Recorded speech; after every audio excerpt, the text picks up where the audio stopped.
Hi there, welcome to episode 160 of the WaveBack Music Podcast. My name is Kris. And I'm Matt. And we're here to listen to the most interesting video game music there is.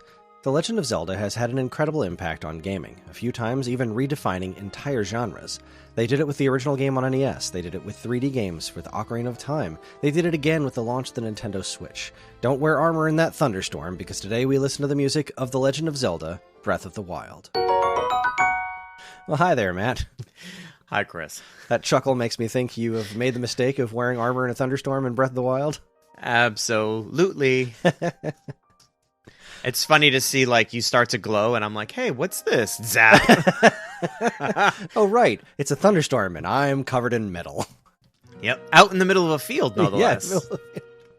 Yeah, I think the funniest lightning strike that ever happened to me was I was trying to beat one of those dragons, and I was really working hard at it, and then a thunderstorm came across, and I just didn't realize at the time that I was in the water.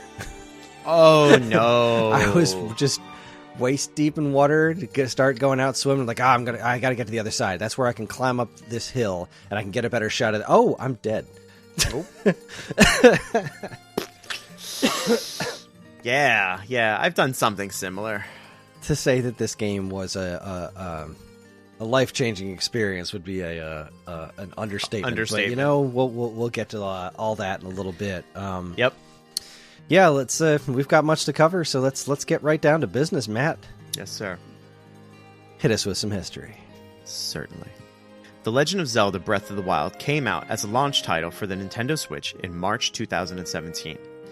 It originally started life as the ultimate Wii U game, but with the platform's less than impressive sales, Nintendo decided to move development over to the Switch.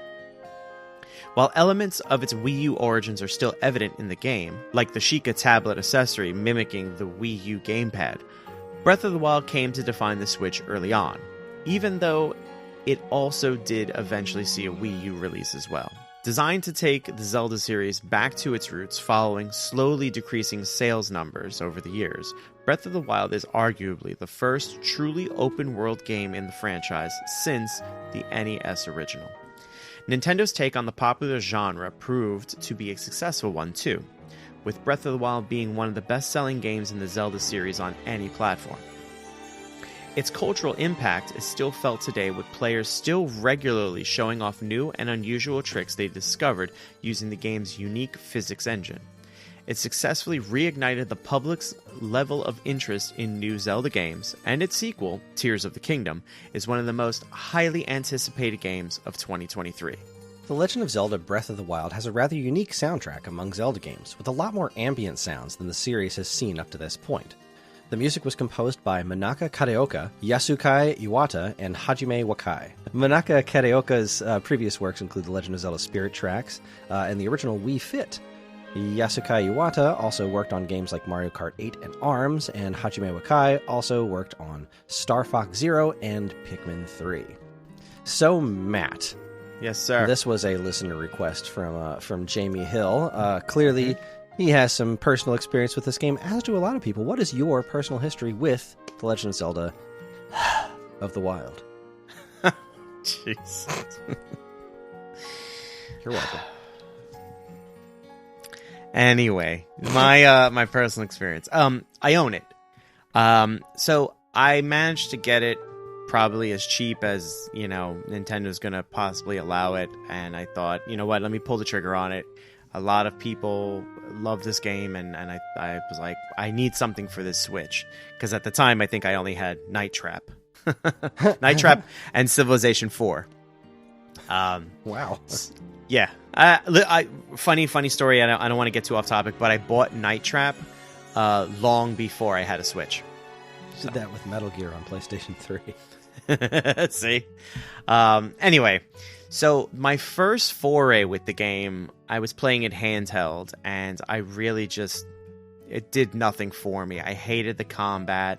I thought everything was too clunky, and it didn't grab me, right?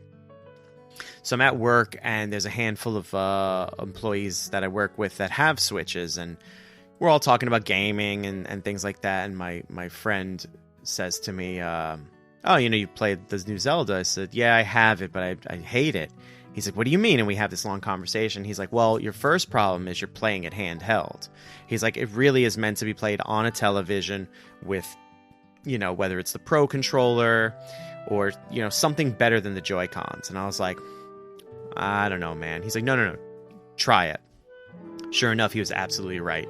That first day that I restarted the game, all brand new, I have an 8-bit do controller, and oh my god, I was off to the races. I couldn't get enough of this game, and I like 100%ed everything before, the final encounter. And then here's the ironic part: I haven't beaten it. I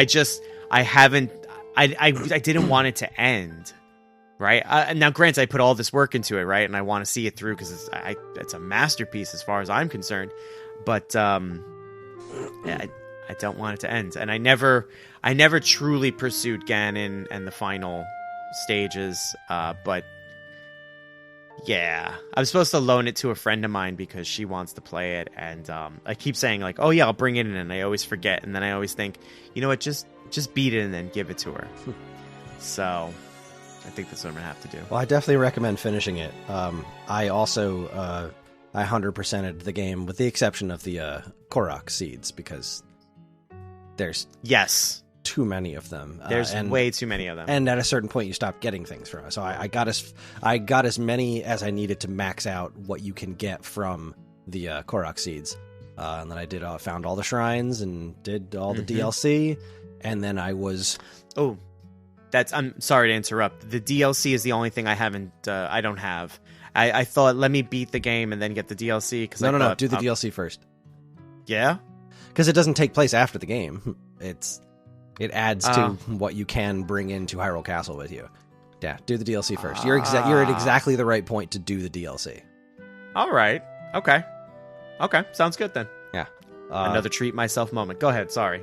So I did all that and then was grossly overqualified for the end of the game, which was awesome because I spent a lot of time being very underqualified for this game. I was underleveled a lot, and then when it came time to finally take on Ganon, I was like, what? I dare you to attack me. Is that the best you got? Oh, it's such a great fight. It's really good. It's just, by the time you get there, if you've done anything else, he's kind of a pushover. Right. But he's a really awesome pushover, so I was fine with it. I'm a Legend of Zelda nut. It's my favorite series of all time. I have every US release of Legend of Zelda, every unique US release of Legend of Zelda. So I don't have both the regular and Player's Choice version of Wind Waker, but I have every unique release of every game. I lived and breathed this series as a kid. I mean, we've talked about Zelda on this show before. We've done a couple of Zelda episodes. We just did Link to the Past not that long ago. But as much as I've loved Zelda over the years, I will admit that Skyward Sword, I loved it, but I didn't love it the way I loved, Ocarina of Time or the original games or Link to the Past or even Link's Awakening. The games had been really quite extraordinary, but Wind Waker was the last one that truly knocked me on my ass. I liked Twilight Princess a lot, but there was also a Twilight Princess is so good. Man, there's stuff about Twilight Princess that I don't love, but God, the stuff that's good in that game is so good. And the same thing goes for pretty much every Zelda game released since then. But Breath of the Wild scared me because it was such a different thing. I've never been a big fan of open world games. I like the more guided experience. But I also understood what they were trying to go for with the experimentation of they tried it with Link Between Worlds on 3DS where you could get the items from a shop and then you could do the dungeons in whatever order you want. But it still didn't feel like a Metroid game where it's no, this is the order you have to do them in because you have to do this dungeon with this item. It's okay, this dungeon is built around this item, but the other half of that equation is where's this item, not okay, well then I'll just go to the store, rent this item, and then go right to this dungeon and yo-ho. The other piece of it was always oh, I just stumbled into something that I shouldn't be doing right now. Right. Let's see if I can do it. And yeah.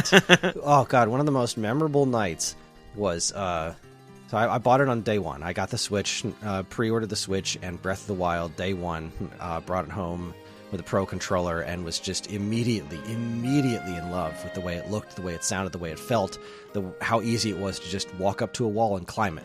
Anything I wanted to climb, just climb it. Anything I wanted to do. It was just...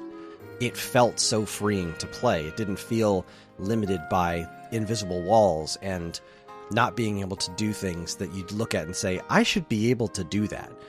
Which was one of the big problems I had with the game that this frequently gets compared to, which was Horizon Zero Dawn. I tried playing through Horizon Zero Dawn, and I did it after I'd played through Breath of the Wild, and the inability to go places I wanted to go and do things I wanted to do, like I'd walk up to a wall that was like, I don't know, a few inches, like a cliff that was a few inches above my head, but I couldn't climb it because that one was off limits. I could climb other ones of that size, and it was just like, well, I've played Breath of the Wild now. This is bothering the crap out of me, and I get it. It's a very different kind of game. It's a different kind of game that's not for me. But Breath of the Wild was this just the freedom that I felt from running around, even on the Great Plateau before the game properly opened up, was astronomical. But I'll never forget this one point where I encountered my first Lionel, and I did it so far out of order that you're supposed to.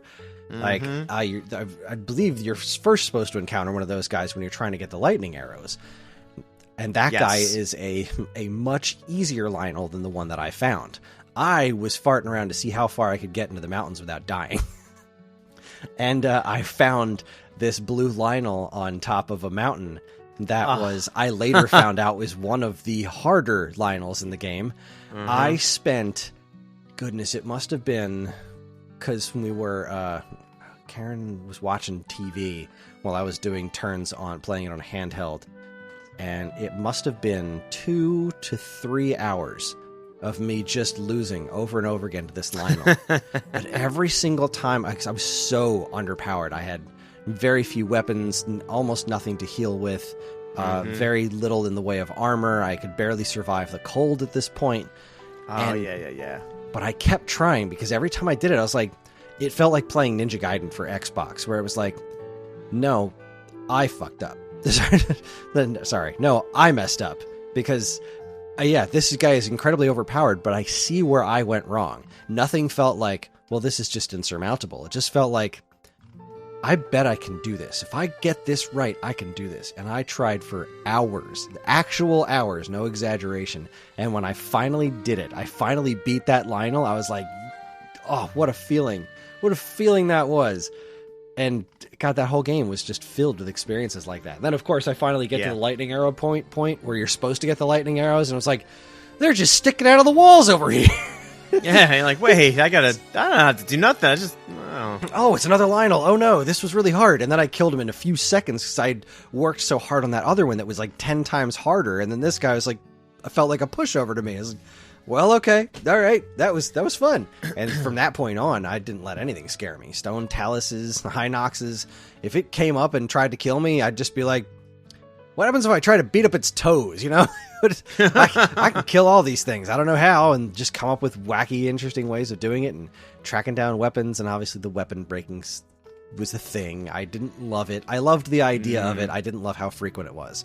If they could just cut that in half, like everything lasts at least twice as long for Tears of the Kingdom. If that's great, because I like that that it forces you to try different weapons. I like that it's like, well, this isn't going to last forever. I would have liked the idea. I would have liked the ability to make things last forever. Like if there's a particular weapon I really like, I should have been able to make it so that I could make that weapon last forever. But that's neither here nor there. Anyway, I freaking love this game to death. We've got a lot of music to listen to, so let's get to work. Yes, sir. First up, the first song we're going to listen to is... It's kind of music.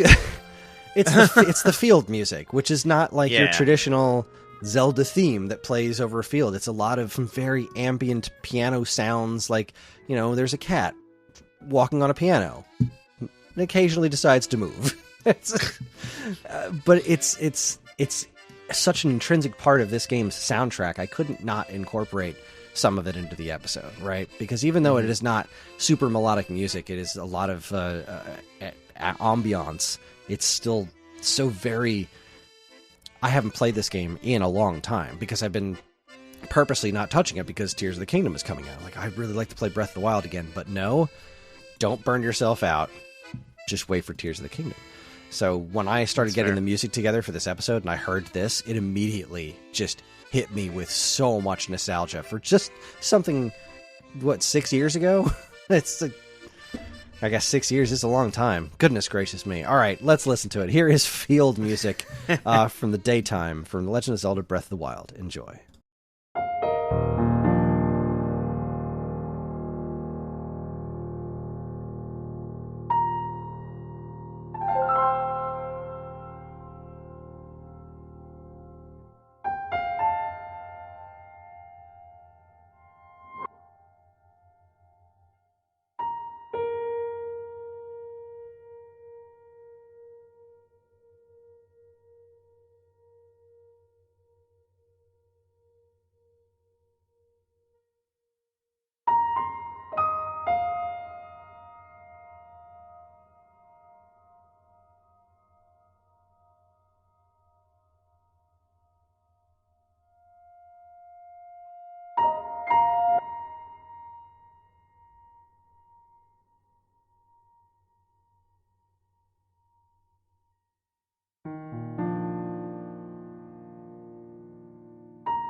That was the field music for the daytime from Legend of Zelda Breath of the Wild. And you see what I mean by it's not...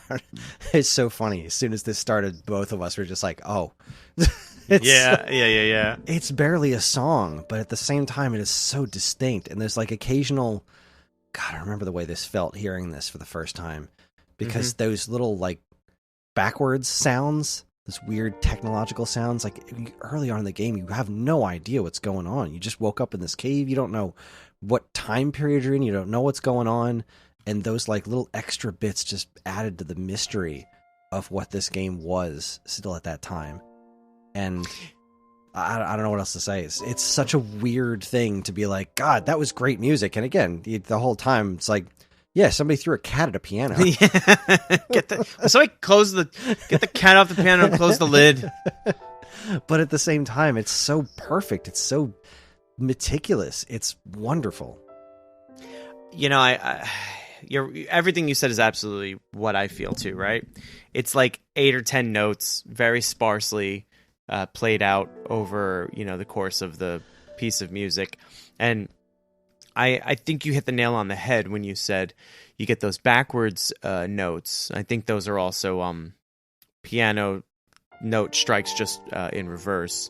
But you get all that stuff, and it lends itself to this idea. The beginning of the game, like you said, you just wake up, you're in a cave, you get that little tutorial about how to move around, right? And then once you get outside the cave, the world's your oyster. Yeah. And it's a big, big world.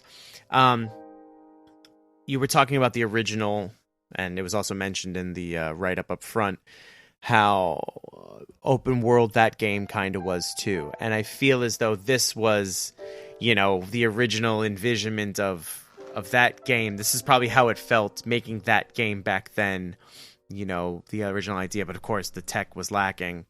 The spirit is willing, but the flesh is unable. This game was every bit that. I said, I had a hard time my first foray into the game, but I remember starting the game again, getting up, getting out of the cave, and just thinking, oh my goodness, this is a massive game. And then you open up your map and you feel so insignificant. So great. And this music does a good job of that too, right? Because I think there's so little involvement of the music, because there's so little being played. It just leaves you with this open, hopeless, what do I do next feeling. It works so well together. And yes, those opening notes, those first, 5 or 6 piano notes instantaneously brought me right back to playing this game and going like, oh, I've got to play this again. Oh my God. Yeah. Tears of the Kingdom scares me, man. It scares me. I don't like Majora's Mask. Ocarina of Time is still one of my favorite games of all time, but its direct sequel, Majora's Mask, I don't like that game. I've beaten it several times. And I'm so afraid that this is going to be something like that, where I just don't really like it. But that fear in the back of my mind, every time I see videos of this one, I felt like I knew what was coming with Majora's Mask to an extent, because I would see trailers for Majora's Mask at work and be like, well, I'm playing Dreamcast games now, and this just looks ugly. I don't know. There's just something about this that's rubbed me the wrong way. Nothing's rubbed me the wrong way about Tears of the Kingdom. It just looks bonkers. And I don't know if you watched the new trailer for it that was released yesterday, but like it's a doozy. Again, it is, but it isn't, because they've also still not shown us much of anything, which is amazing to me. Like, this thing has been on like 6 Nintendo Directs by now, and we still know so very little about what this game is really going to be. And I'm so happy about it, because I want it to be a surprise. And I'm so excited. But yeah, back to Breath of the Wild. The next one we're going to listen to is called Riding at Night. This is the when you're riding a horse. And if you've ever spent enough time on a horse at night, this was such a pleasant surprise, because this is the part where the original Zelda theme shows up. It pops up in pretty much every Zelda game there is, and I love the way it really subtly finds its way into this song. So here is Riding Night from Breath of the Wild. Enjoy.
There you go. That was riding at night.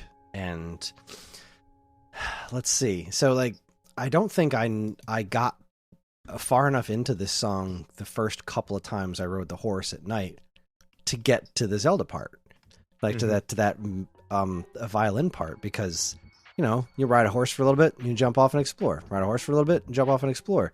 And that's the way I did it. I tended to not stay on the horse and go for a long time, but you spend a little more time on it, and all of a sudden the violin kicks in and you start getting the Zelda theme, and it's so pretty. It's just wow. Love it. I had the same experience. I actually didn't spend a lot of time on horseback, actually, because I thought this game was so big and so beautiful. And of course, every turn, every corner, every ridge hides something, right? Whether it's one of those seeds, a mini puzzle to get one of those seeds, a shrine, whatever. It's just, there's so much going on. So much going on.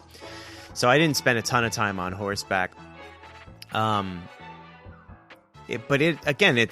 It's a simple piano and then the bit of the violin. It's a great example of like less is more. What I like about the open world music is that it's non-intrusive, because the game has great sound design.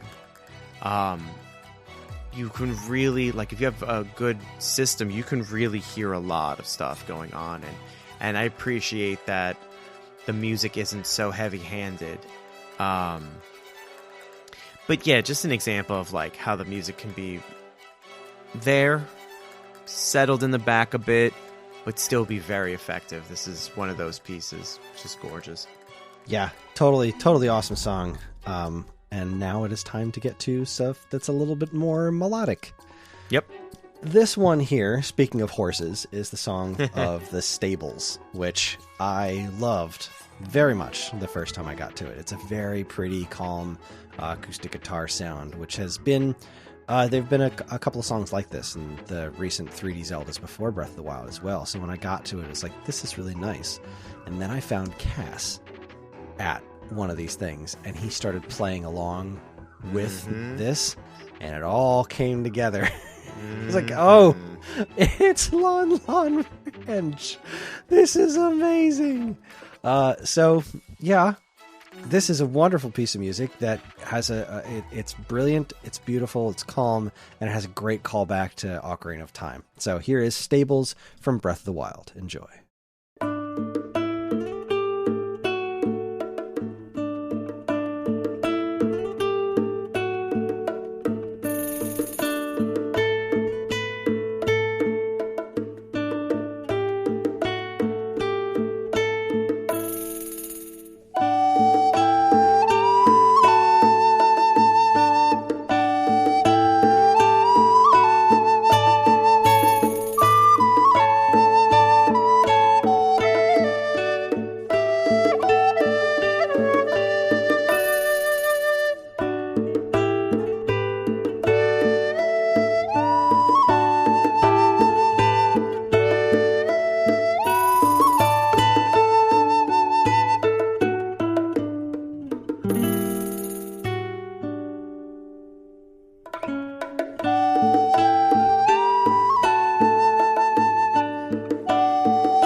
right, that was the Stables theme from Breath of the Wild, and what a wonderful song. First time hearing it before I encountered Cass and heard the accordion on there, I never would have imagined that it was actually reprising the Lon Lon Ranch from Ocarina of Time, which isn't a song I'm overly fond of, to be perfectly honest. The original Lon Lon Ranch song never really did it for me. But goodness gracious, this rendition just takes it up several bajillion notches. It's such a pretty piece of music. Love this to death. I love the stables because the stables are also kind of the inn. You can get a bed and and relax. So I love this piece of music because it means, like, no matter what you're doing, if you're even in the vicinity of it, you hear it and it means respite, right? You get that, like, oh, thank God. Because I've had that happen several times in the middle of the night, You're being chased by whatever, and you have nothing to heal with, right? This is your base of operations. There's a cooking pot, there's a fire, there's the bed, there's usually someone selling something. You get a couple missions from some of them, and so on and so forth, and it's great. So when I hear this music, I get washed over, like, oh, okay, good. I can get somewhere, I can rest, I can replenish, and I can save. Fantastic. I love it though. This music is like, if I had to do my wedding all over again, I would put this to play, like, during cocktail hour. Just slip it in there so no one would know. I'd play it for like 20 minutes and see how long people would before someone's like, are we listening to wait a second, But it's such a gorgeous piece of music, and absolutely when that squeeze box comes in, oh yeah, it fills me up with emotion. Yeah, like I'm smiling ear to ear, It's absolutely perfect. It's I keep thinking about some of my favorite bits with the stables in this game are when you show up with not a horse. Oh, yes. Yes. Like if you manage to tame, like, the demon skeleton horse, and, like, yep. I don't know what's going on here, but that's not a horse. Very perceptive, young man. You show up riding a deer, and the guy's just like, What are you doing? What do you think this is? I love it. There's a lot of great little things for this. Just magnificent. And the fact that Link's face is always so, like, stern and serious when you get to do the completely goofy stuff like this. You just show up with this, like, dude looks like a hero, and I'm wearing a Nintendo Switch t-shirt riding a skeleton horse, and the guy running the stables is just looking at me like, I don't even, what am I supposed to do about this? There's a lot to unpack here, and I'm not sure I'm ready for it. Oh, genius. Okay, this next song, I love this one. So, Hinox. Trying to think of the first time I encountered a Hinox. I want to say Hinox was Link to the Past, Durf. Yeah, first time you see Hinoxes are in Link to the Past, and they're big beefy dudes. They're throwing bombs at you. They're in the Dark World. But this game's Hinoxes are buildings. They are the size of a house, and you find one sleeping, and you're like, what is that? Is that thing alive? And you get close, and he starts waking up and chasing after you. It's like, ah! But when he does that, this music kicks in that's so different from most of what else is in this game, but so perfect because of the lumbering, stupid nature of the Hinoxes, but it's also so dangerous. And the battles can be very chaotic, especially when you're not really strong enough to fight these guys. So this is the Hinox battle theme. It is one of my favorite, most memorable songs in this game. And here you go, enjoy.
I forgot it had an ending.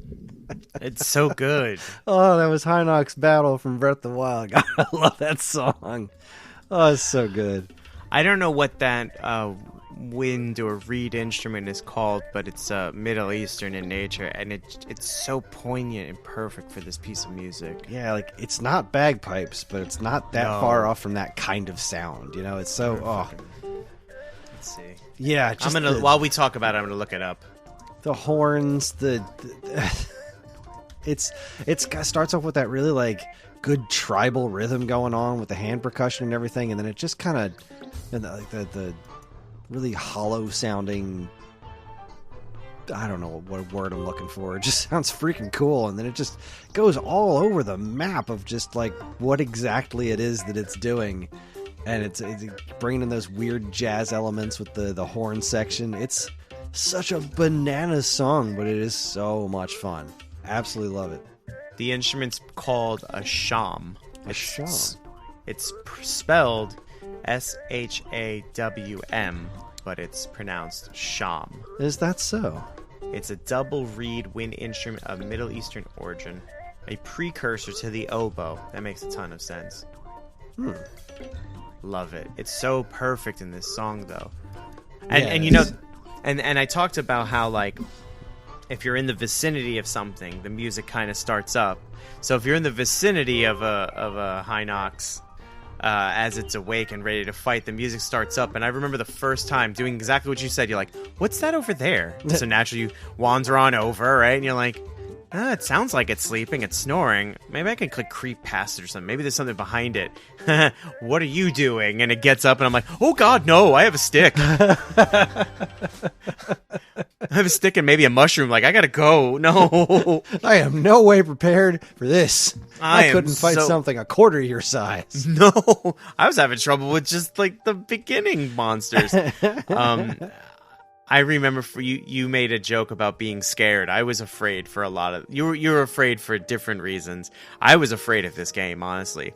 I felt... Because, you know, my first few forays, I was getting my butt handed right back to me, right? Like, very easily, too. And I was like, there's something I'm missing here. What am I not getting? And, you know, again, I think a lot of it had to do with how I was playing it, right? I thought excuse me. I thought a lot of the controls suffered from being on the Joy-Con, but playing on, you know, a separate dedicated controller really made it connect for me. But yeah, I remember I had a Pro controller straight away. Yeah, I remember playing this game for a period of time, and I saw everything, and I was skeptical about fighting it. I was like, if it was a game where, like, everything you killed gave you experience, I might have just been like, whatever, and dive in. But this was more of a game where the experience you got was intangible. So I think that's what kept me at a great disadvantage for a while, was I was too afraid to approach. Now, if I put the game on, I'm like, whatever. You know, those big robot type things, I was... Up until the very last 2 or 3 days of playing the game, when I realized I can do certain things that made it so much easier, was I afraid of them too. But now I will tear through that game. I'm just like, whatever, I'm not afraid of any of this. It's amazing. So I love this is one of my favorite pieces of music in this game. Absolutely. Yeah, it's extraordinary. Just love it to death. Absolutely. Little bitty bits. All right. Speaking of music I love and characters I love, Cass. Cass is a bird with an accordion who travels around the Hyrule and sings songs. He's a minstrel, and he's wonderful, and his music freaking rules. This is an expanded version of his theme, where it's the Song of the Hero version. I just love it. It just fills my heart with love. So here is Cass's theme, Song of the Hero version. Enjoy.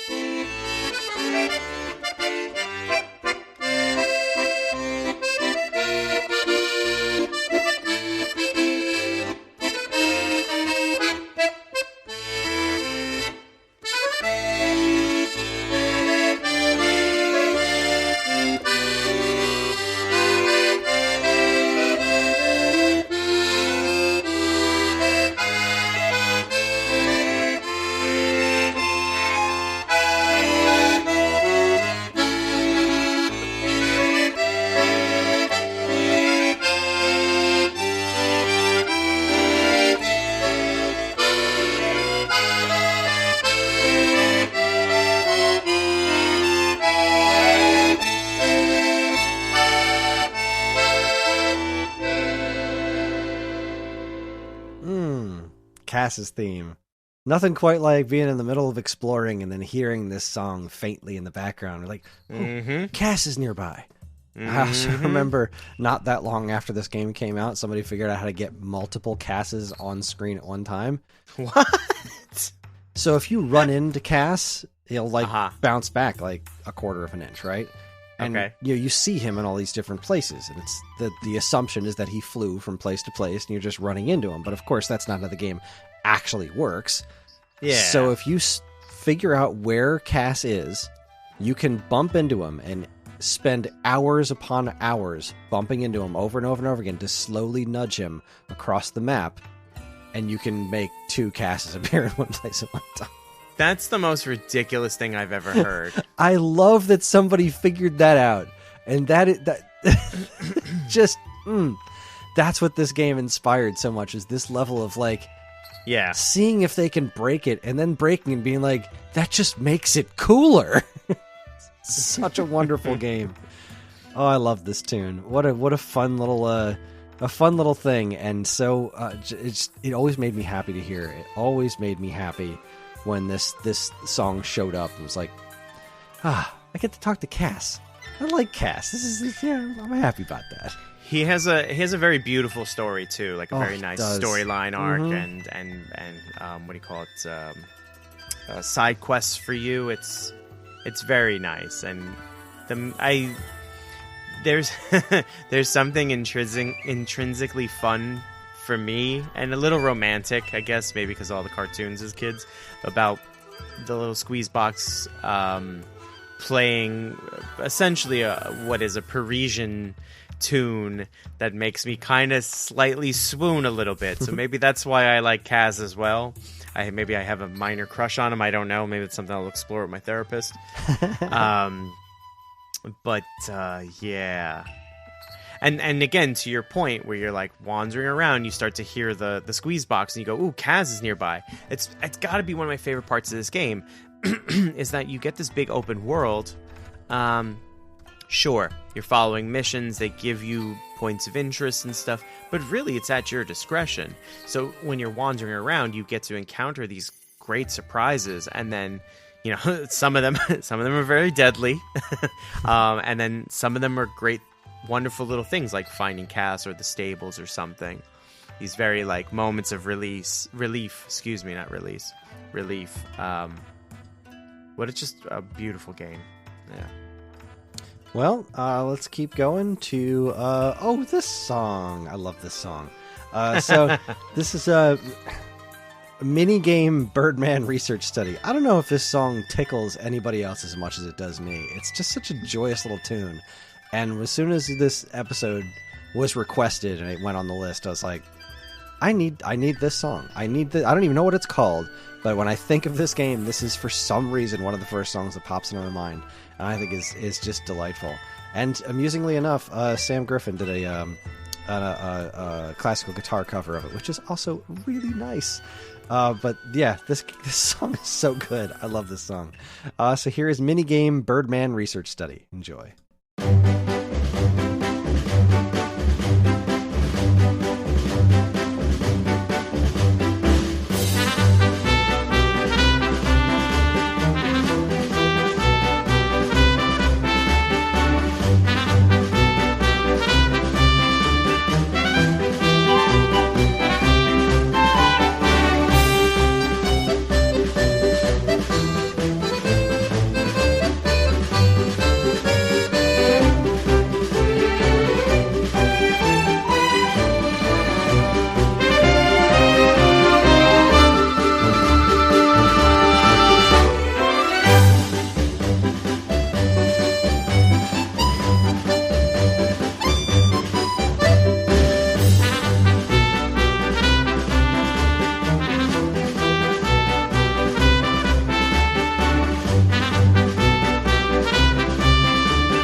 Ah, I love that song. That's the Birdman research study minigame from Breath of the Wild, and there's just something so perfectly magical about that. Just warms my heart to hear. Love it.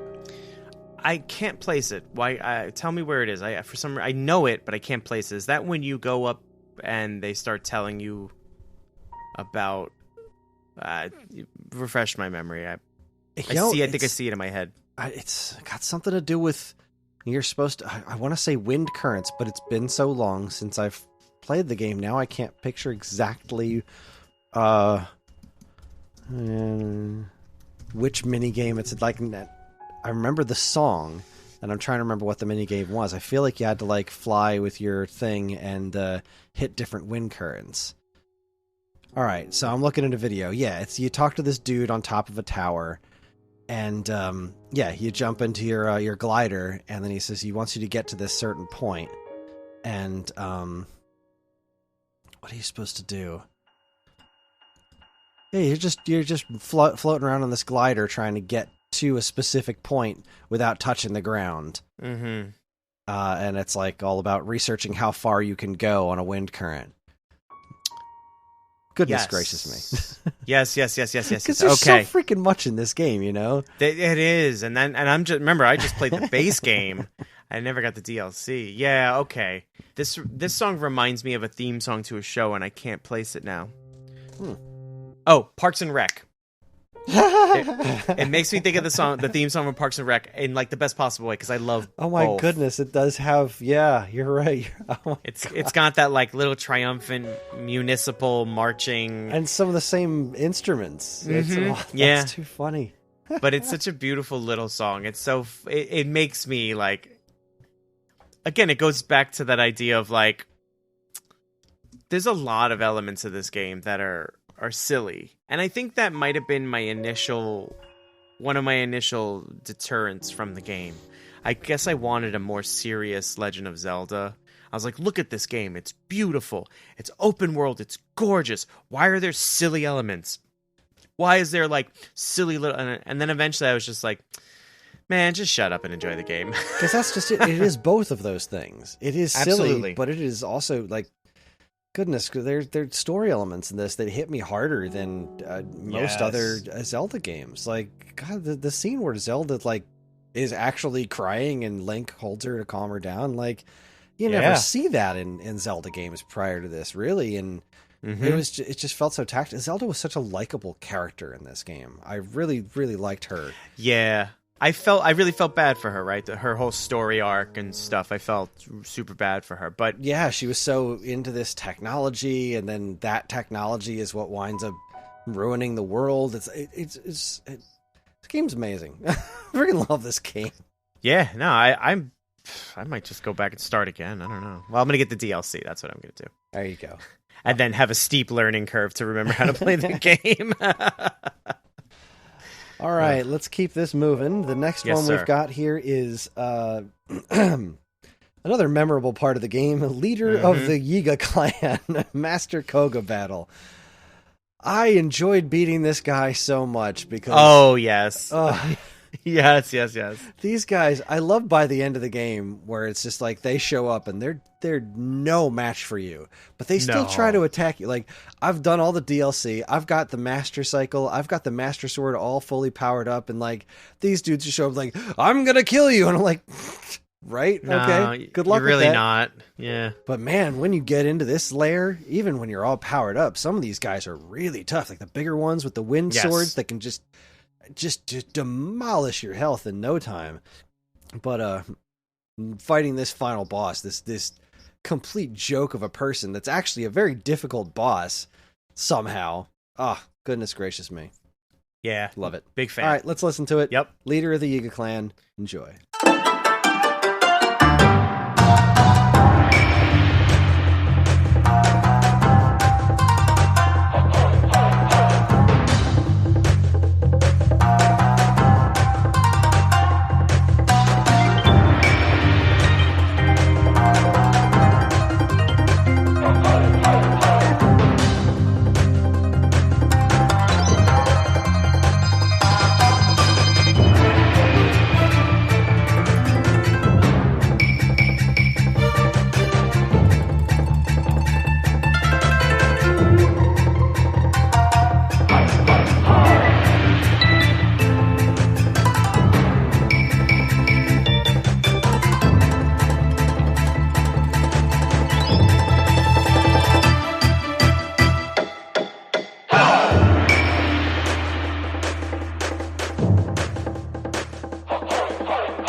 that was the leader of the Yiga clan boss battle. I like just how different that was. The music in this game is so very diverse. It's it is really quite something to behold. I think that's part and parcel to how big the map is, and then the intuitiveness and the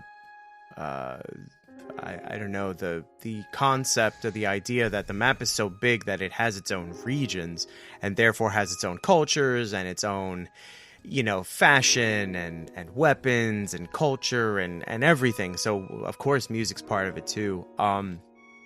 I love the Yiga clan, actually. I love the randomness of them showing up. I started to get real wise and stop talking to random people on the road early on, because, they'd always be one in disguise, and at the time I wasn't prepared for it yet.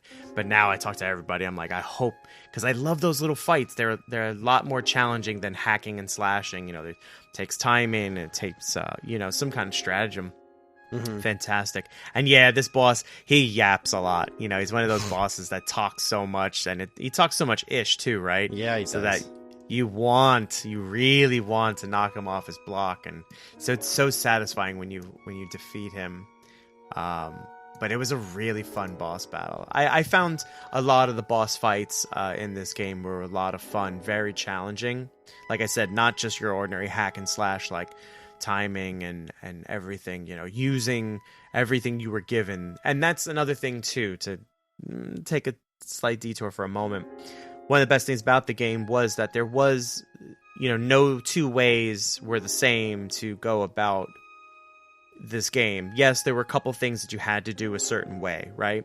But like being able to light X amount of things on fire meant in some of the temples, you could theoretically come up with a different way to pass the temple. And that translates to the rest of the game too. There are, as the saying goes, a couple of ways to skin a cat. Uh-huh. So I found that to be intrinsically fun for the game too. Nobody approaches a game the same way. To your point about not necessarily being railroaded, but being guided, I think being guided offers a little less of that creative exploration. Using the tools at hand. Let's say you're out of rupees and you can't buy bombs. Well, no, it's not that you couldn't buy bombs. Excuse me, you had them free. But let's say you were out of... Excuse me. Let's say you were out of resources, right? But you have to get past this. So how do I do it? Well, what do I have at my disposal? It's fantastic the way this game approaches that and lets the player decide. It's so much fun. Yeah, 100% agree. It's I hated this guy. And what was with the bananas? Too. Wasn't that weird? The whole thing with the Yiga clan and bananas. That was all. That was, boy. Those guys like bananas. that whole section where you have to sneak in, and you're above them all, and yeah, right. All those bananas. I was like, whatever. High in potassium, I suppose. All right, next one. This was a listener request from Snazums on the Discord. This is the Akala Ancient Tech Lab, and this is another great example of how different this game's music can be. So here you go, enjoy.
That was the Akala Ancient Tech Lab, and I'm not going to lie, I don't remember exactly which one the Akala one was, because there was 2 towns that had tech labs.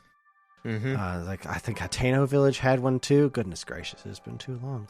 I feel like this might have been the one that was up on the hill in like the northeast region.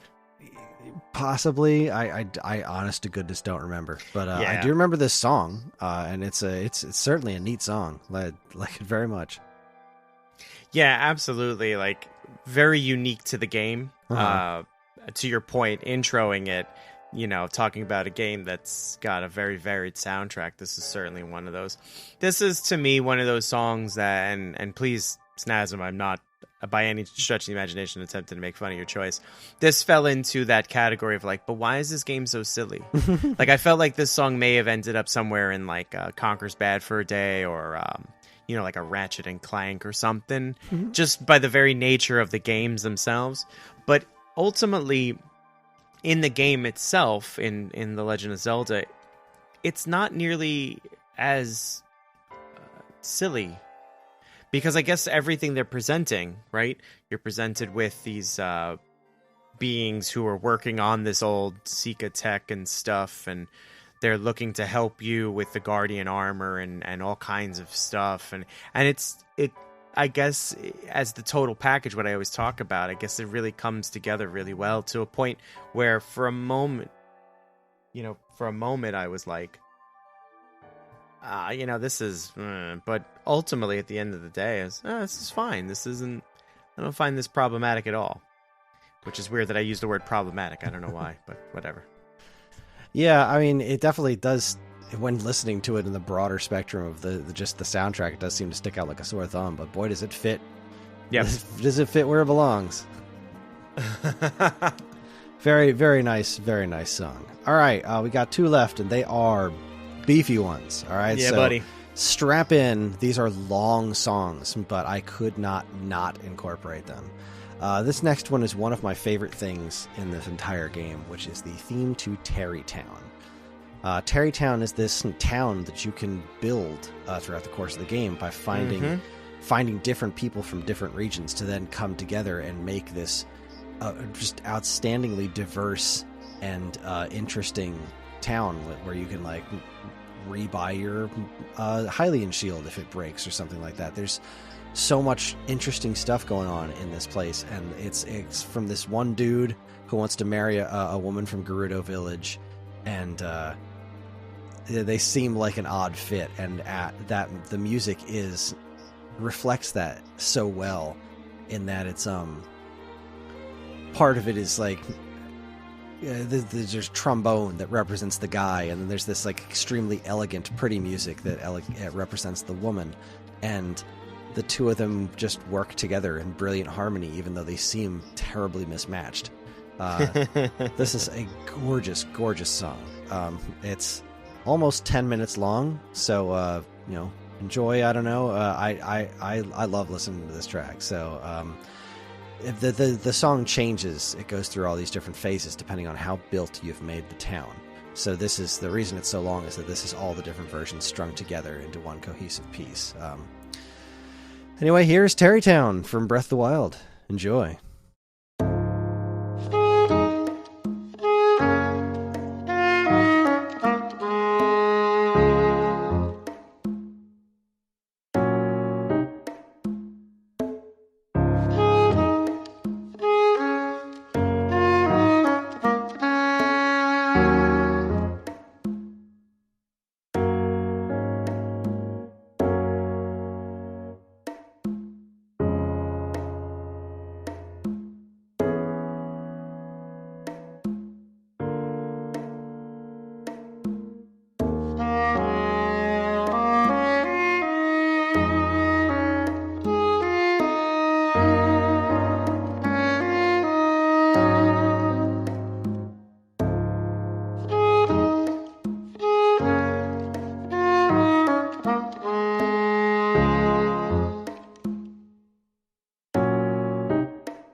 Tarrytown music. I know it's a long one, but it is just so darn pleasant.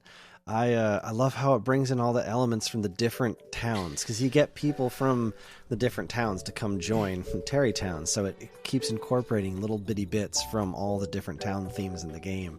And really the one that melts my heart the most is the Rito town, the bird people, because it's a play on the same song from Wind Waker, my favorite game ever. So the way it's played on that, I want to say clarinet, I don't know, the high tone on that wind instrument that it's played on is just such a pretty melody that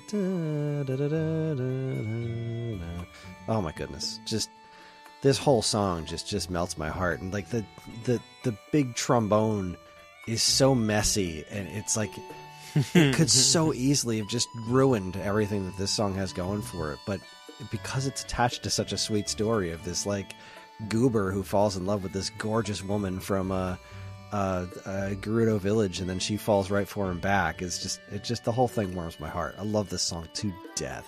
I love that whole part of the game too, because I remember running into like the first person who was just like fed up and they wanted to move away, and I was just like, oh, all right, sorry to hear that. You know, what do I do with this information? I don't know. But I should have known better, right? That this will come into play later. And then as you get along in the game, you start to meet more people who want to go away and want to, you know, do something different and what have you. And you get this opportunity to help create this new community. And yeah, the music is just, it's so wonderful for that. Yeah, it is. And to your point about taking bits from the other villages and other parts of the map, yeah, each character comes with their culture, so why not draw in from their music from their towns and stuff, and then you get this big beautiful piece of music of everyone coming together to create this new community, and everyone there, all of them couldn't be more ecstatic. Yeah. They're like sourpusses the whole game, and you get them there and they're just like, this is amazing. And then there's a little bit of storyline there too that I won't spoil if anybody hasn't played it, although the game's been out for 6 years and by now, come on. But I won't spoil it anyway. It's a beautiful place, and it's a beautiful piece of music to go with it. Well, on the opposite side of that, we have our last song that we absolutely had to play. It's another long one, not quite as long as the Tarrytown theme, but this is the music for the final area in the game. This is when you finally go into Hyrule Castle, and it is a masterpiece. Hyrule Castle was such an amazing way to end that game, because it's massive, it's expansive. You don't have to explore all of it, but there's so much to see and so much unique stuff that they held off for the end of the game. And oh goodness, this music calls back to older Hyrule Castle themes. It's just magnificent. It's another butt burner, so strap in. Here's Hyrule Castle from Breath of the Wild. Enjoy.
so that was the Hyrule Castle theme in all of its majestic and creepy glory. It incorporated, I want to say, the Ballad of the Windfish. I mean, that opening trio of notes is just so distinctly that, even though it doesn't seem to make a lot of tonal sense within this song. But I mean, that's totally the Ballad of the Windfish. There's Zelda's Lullaby, there's Ganon's theme, there's the Hyrule Castle theme from Link to the Past, all woven into this just magnificently creepy music that does not stop. It doesn't change. It doesn't stop. The whole time you're going through Hyrule Castle, unlike with the rest of the game, you get into some battles and the battle music changes. You know, it's got some atmospheric stuff going on, and then you get into a fight, and then things change that gives you more intense music. This is just constant.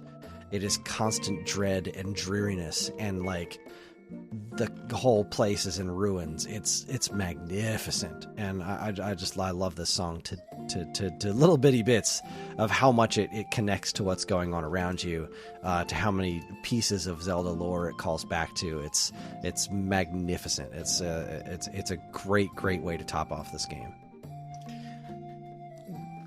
The castle to me is so daunting.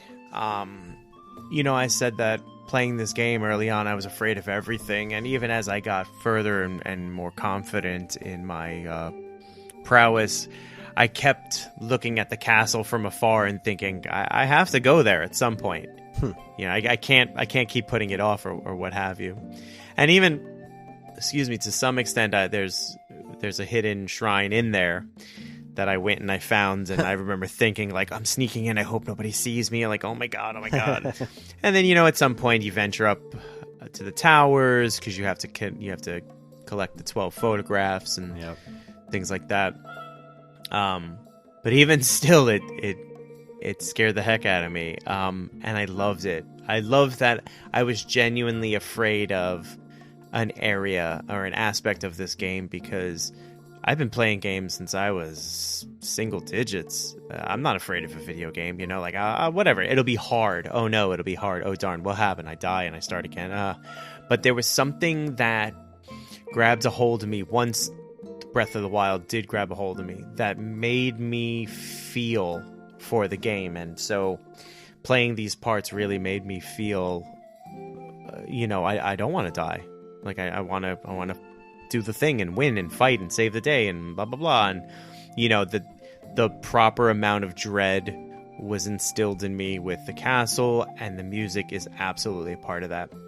This music is is of juggernaut proportions, that it just goes, and the tones, the timbre of the music, the choice in orchestration, or I should say the choice in instrumentation rather, really lends itself to a sense of dread.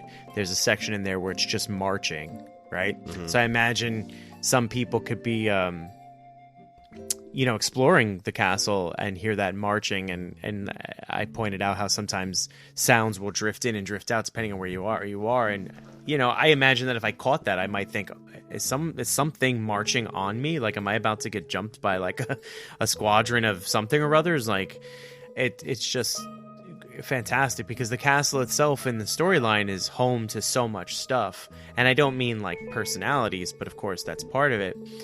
You think royalty, you think military, you think stronghold, you think home, you think all kinds of stuff. Before it was ruined, it was a beautiful place with these gardens and these ponds, and now you're there in its ruined state, and it just is a shell of itself, and it's heartbreaking, and it's gorgeous, and it's dark, and it's scary, and this song does all of that. I get all of that from this song, hands down, without a question. I think it's one of the most beautiful pieces of music in the entire game. Yeah, can't sum it up any better than that. Well done. Cool. I earned my keep. And with that, that's where we're gonna cap things off for today's episode. This was a fun trip down memory lane for me.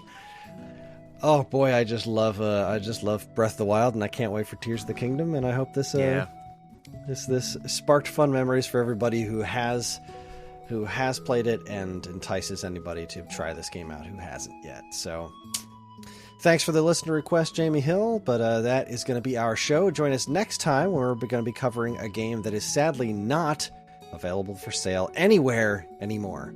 It is a DSiWare game, and it is one that means a tremendous amount to me. It's called Art Style Pictobits, and if you're unfamiliar, you're in for a treat, especially if you like retro NES game music. And I'm just going to leave it at that, because I've been looking forward to covering this game for a while now, and yeah, you're going to love this soundtrack, because I do. I demand it. I demand it. All right. We here at the WaveBack podcast are incredibly grateful to everyone who listens, and we love communicating with you when we can. We have a couple of ways you can do that. There's the Geekade Discord channel, in which we have a WaveBack chat where we frequently discuss all manner of stuff relating to video game music and whatever our next episodes are going to be. Of course, you can still send us an email at mail@geekade.com, and while you're at it, check out all our other social media channels, which you should totally follow, like, and subscribe to if you haven't already. WaveBack and other Geekade podcasts are made possible thanks to the Geekade Patreon page. There, patrons can get access to a monthly podcast topic and recording schedule, get early access to most of Geekade's shows, including this one, and more. If you've enjoyed our podcasts over the years, follow the link in the description and give it a look. We really appreciate it. Finally, as always, be sure to check out all the other great content we have on our site over at geekade.com. We are going to leave you tonight with the credits music. A staff roll from Legend of Zelda Breath of the Wild. It is yet another super long song. But you know what? It's the end of the episode. Listen to it or don't. I think you should, because it's a lovely piece of music. And with that, we're going to leave you, and we'll catch you next time. Thanks for listening, everybody. Have a good night. Bye.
you.